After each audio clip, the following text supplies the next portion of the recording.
the late Vice President, Alhaji Aliu Mahama, who left us so prematurely, and whose dignified widow, Hajia Ramatu Mahama, is with us here. We continue to honor his memory. I extend hearty congratulations to all Ghanaians from the vibrant and dynamic city of Tamale, capital of the northern region. This is the day we justifiably celebrate the collective energies and sacrifices of our forebears that led to that joyous night when our historic first leader, Kwame Nkrumah, uttered the immemorial words, "Ghana, your beloved country, is free forever." We will defend that freedom with the last drop of our blood as we remain dedicated to its preservation. I extend also, on behalf of all Ghanaians, a warm welcome to our guest of honor, a good friend of mine and of our nation, His Excellency Mahamadou Issoufou, President of the Brotherly Republic of Niger, fellow member state of the Economic Community of West African States, ECOWAS, and his delegation. Many of his compatriots, whom we call Zamramas, have been living amongst us in peace and solidarity for over 100 years, contributing positively to the growth of our economy.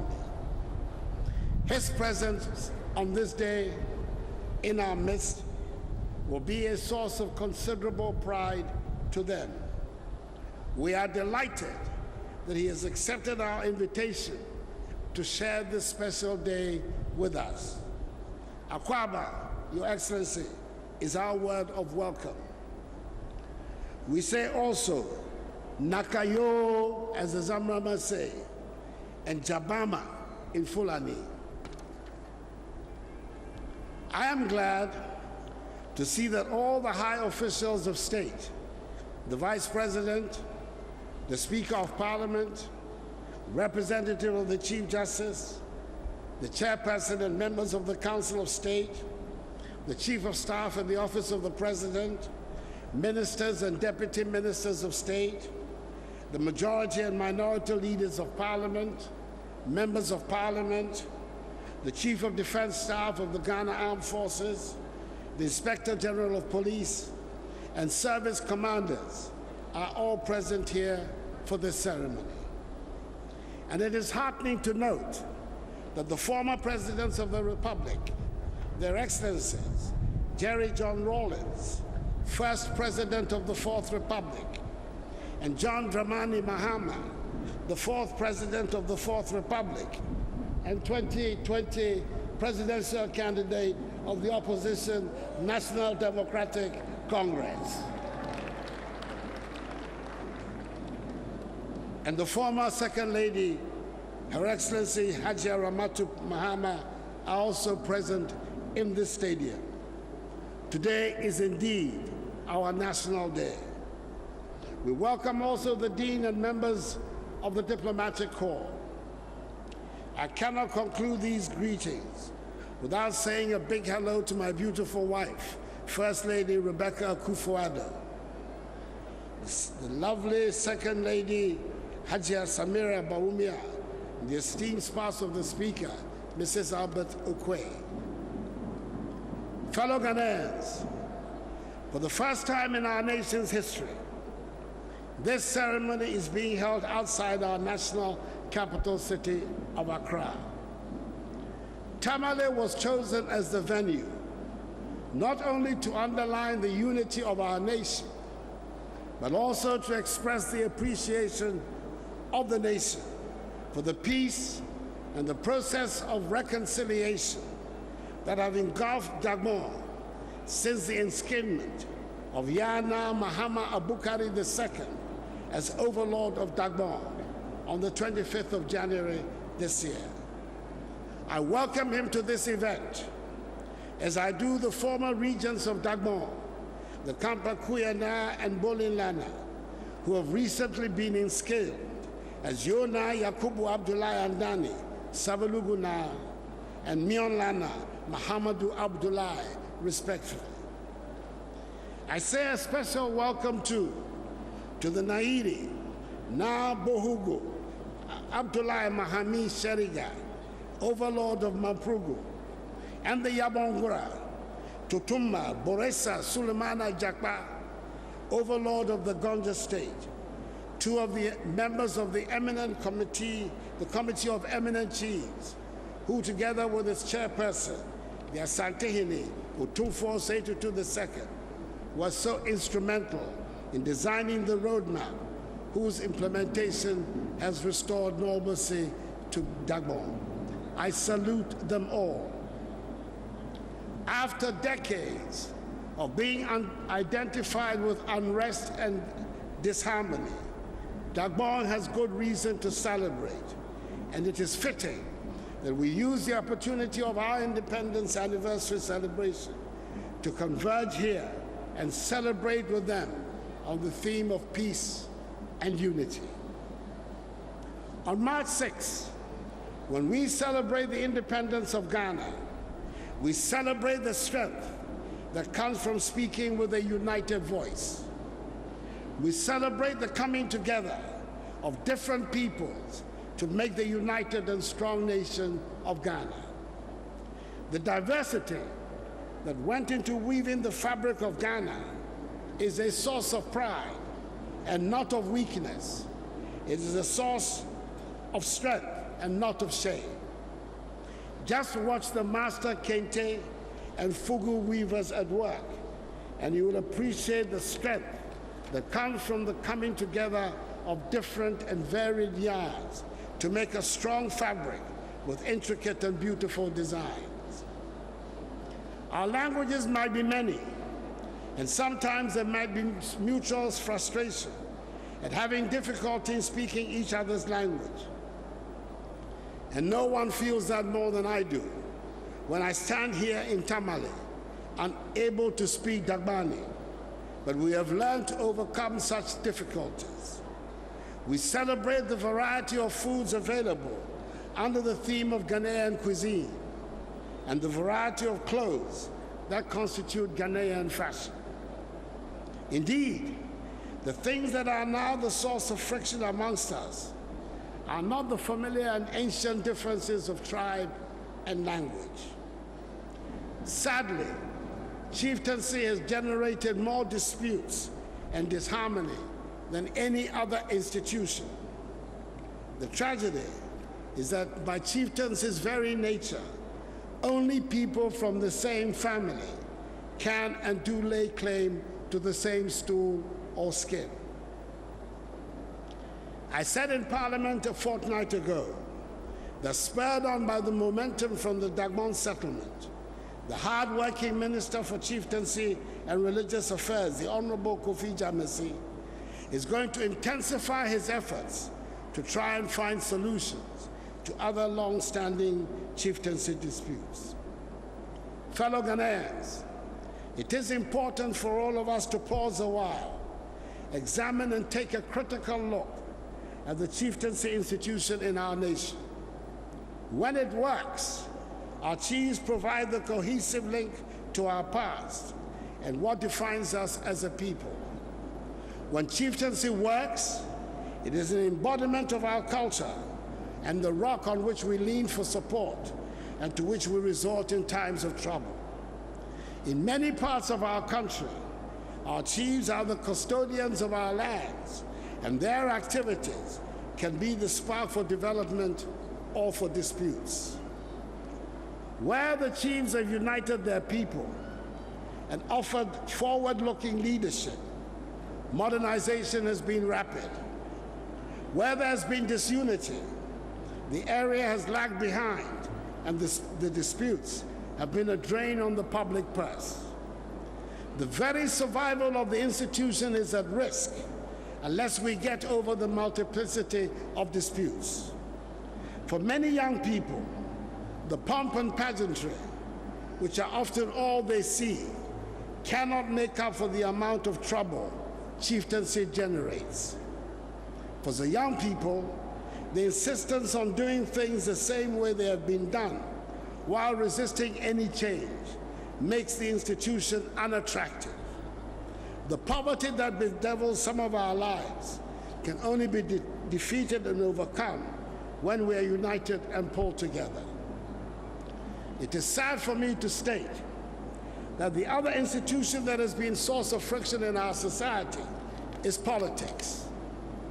We, the leaders of the political parties, have a great responsibility to set a proper tone for political discourse in our country. For years, a deliberate campaign was waged in this country to give competitive politics a bad name, to justify military or authoritarian rule. Competitive politics was said to be divisive, antagonistic, and corrupt. While we learned from painful experience that military or authoritarian rule could be corrupt and divisive. It took a long time for a consensus to emerge, but it did. And we all agreed that the form of government within which we want to conduct our affairs should be a multi-party democracy, which under the aegis of the Constitution of the Fourth Republic has provided us with the longest period of stable governance in our history. Under a multi-party democracy, there would necessarily be a divergence of opinions. Indeed, democracy thrives on debate, on passion, on argument, and sometimes even on raised voices. In the midst of the arguments and the raised voices, there is and must always be mutual respect for the opposing viewpoints. Under a multi-party democracy, we must have elections that would invariably be keenly fought. There is no room, and there should be no room, for violence in this whole process. It should be a contest of ideas that seeks to win over the hearts and minds of the people. Success should be counted by how many young people go to school and get skills and jobs, and not by how many young people can be marshaled to disrupt elections or how many broken bones we can count. The people of Ghana do not deserve to be toyed with in such a reckless manner. The very concept of political violence is offensive and shames us all who are in politics. That is why that I'm determined that hopefully the impending dialogue between the two major political parties, the New Patriotic Party and the National Democratic Congress, who between them regularly take more than 95% of the vote in elections, who have provided all the 7 governments of the Fourth Republic, and who are the only 2 parties currently represented in Parliament, should succeed. I will spare no effort, including the initiation of the relevant legislation, to ensure that we rid our nation of politically related violence. We are in the process of reconstructing the Ghanaian state by devolving more and more power to the people, so that people in their localities and communities become more and more empowered to take decisions about matters that affect them, and thereby enhance the ease of administration. The creation of 6 new regions and 38 more districts, and the decision to expand full democracy to local government are part and parcel of this process of reconstruction, which will be the bedrock of the fairer, freer, more efficient, and prosperous Ghana we want to construct. 2 years ago at my inauguration as president, I asked that we build a confident Ghana, which is united, at peace with herself, and takes pride in her diversity. I challenge us to accept that being a Ghanaian must stand for something more than the holder of a birth certificate or a certain passport. I ask that being a Ghanaian must put certain responsibilities on each one of us, and calling yourself a Ghanaian must mean you have signed up to a certain definable code and conduct. Fellow Ghanaians, let me remind all of us again that being a Ghanaian puts an obligation on each one of us to work at establishing a progressive and happy nation. And calling yourself a Ghanaian must mean we look out for each other. It means also that we must look after the land, the trees, the rivers, the mountains, the animals, all of God's creatures that represent this nation of Ghana. This is at the heart of the fight against galamsey, to which I am irrevocably committed. I do not imagine that this Ghanaian I envisage should be an angel. Far from it. We would all have our human foibles, but we would operate within the agreed parameters of our society.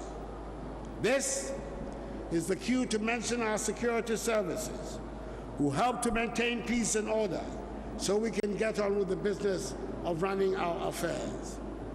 I congratulate the security agencies for their work and their readiness to put their lives on the line for the rest of us, and urge them to continue to be professional at all times. Let me say a few words on our police service, because we need a credible and professional police service to be able to have a peaceful and united society. We cannot have a successful police service without the cooperation of the population. The cooperation starts with giving respect to the police and encouraging them to earn the trust of the people by serving the public with dedication. I'm glad to note that the police service is moving to modernize its own rules and regulations. We should hold them to their vision to become a world-class service capable of delivering planned, protective, and peaceful services to the standards of international best practice in a democracy. For the first time since the colonial Gold Coast era, the police service instructions that govern every aspect of internal professional behavior have been wholly revised. From the Code of Ethical Conduct to administration, welfare, recruitment and training, use of firearms, the new service instructions puts into writing specific directions for every rank: police orderlies, charge officers, crime officers, regional and divisional commanders, commissioners of police, through to the authority of the Inspector General of Police himself in every aspect of their work. The police must police themselves first. I'm glad also to note that the service has launched a new communication and education strategy that sets out explicitly how the service must conduct itself and engage in communicating with the citizens of Ghana. In a region and continent plagued by several incidents of strife, our police have seen the ravages of war and helped to stabilize the peace. They have served in international peacekeeping operations in just about every trouble spot in the world. In Liberia, Sierra Leone, Cote d'Ivoire, Namibia, Kosovo, Bosnia, Georgia, and Iraq. Currently, our officers from the Ghana Police Service are providing peacekeeping duties in both the Sudan and South Sudan, as well as in Somalia and the Central African Republic. They serve with distinction wherever they go. In this respect, I congratulate Chief Superintendent Phyllis Osei for winning the Distinguished Award in 2018 of the UN Female Police Officer of the Year. She is the first Ghanaian female officer to win this global award. I'm pleased to announce that, like our armed forces, who serve with distinction on peacekeeping duties, members of the police service who represent us abroad have also seen their daily allowances increase from 30 to 35 United States dollars. Fellow Ghanaians, I'm happy to see that finally, the northern regions of our country, under the program for Planting for Food and Jobs, are beginning to fulfill their potential of being the food basket of our nation and region. The manner in which farmers in these regions have embraced the program is a matter of great encouragement for me. Fellow Ghanaians, I'm glad that we're here in Tamale for this year's celebration. I hope it will spur on many people to get to know our country. We have a beautiful country, and it deserves to be explored and admired. Apart from the joy of discovering the beauty and charms of our country, getting to know Ghana helps to dispel the prejudices of the unknown. Those who have means to do so should consider it more important to travel around and know Ghana before they embark on the next vacation to Dubai. It means, of course, that the Tourism Authority has its work cut out. If they get it right with internal Ghanaian tourists, then they'll be ready to cope with foreign tourists. I urge those who live in the big cities in particular to get around the country a little. It might just change their outlook and make them a little more tolerant of the difficulties that we need to overcome. I congratulate the people of Tamale for being such gracious hosts. This has never been done before, and doubtless we shall learn from the experience. The success of the Tamale experience may, however, set the trend for the rotation of this ceremony.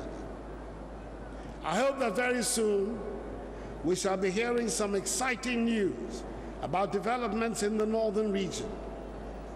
12 years ago, after deliberate and focused investment in the upstream sector, we discovered oil in commercial quantities offshore the western region. Since coming to office 2 years ago, I have directed the Ghana National Petroleum Corporation to invest systematically in the Voltaire Basin, covering 6 adjoining regions, including the northern region here, to search for oil onshore.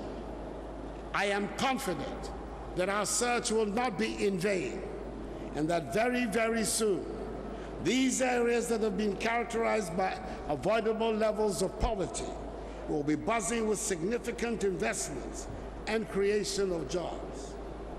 Our efforts are not limited to petroleum and agriculture alone. Again, we shall soon be introducing a bill in Parliament that will add new focus in the promotion and establishment of an integrated iron and steel industry in Ghana, an industry whose natural resource, iron ore, is in abundance in these areas. Fellow Ghanaians, we have dubbed this year the Year of Return to commemorate the 400th anniversary of the arrival of the first 200 West African slaves in the Commonwealth of Virginia, which subsequently became part of the United States of America. We intend to use the symbolism of this Year of Return to bring together Africans, persons of African descent, and all well-wishers and lovers of freedom to strengthen the commitment to ensuring the blots on our history, such as the transatlantic slave trade and slavery, never reoccur. It means that we're expecting many, many visitors to our shores this year, and we must all, collectively and severally, be on our best behavior and make them feel welcome. Several diasporas of African descent who have lived with us for so many years will, as part of the Year of Return, receive their long-awaited Ghanaian citizenship.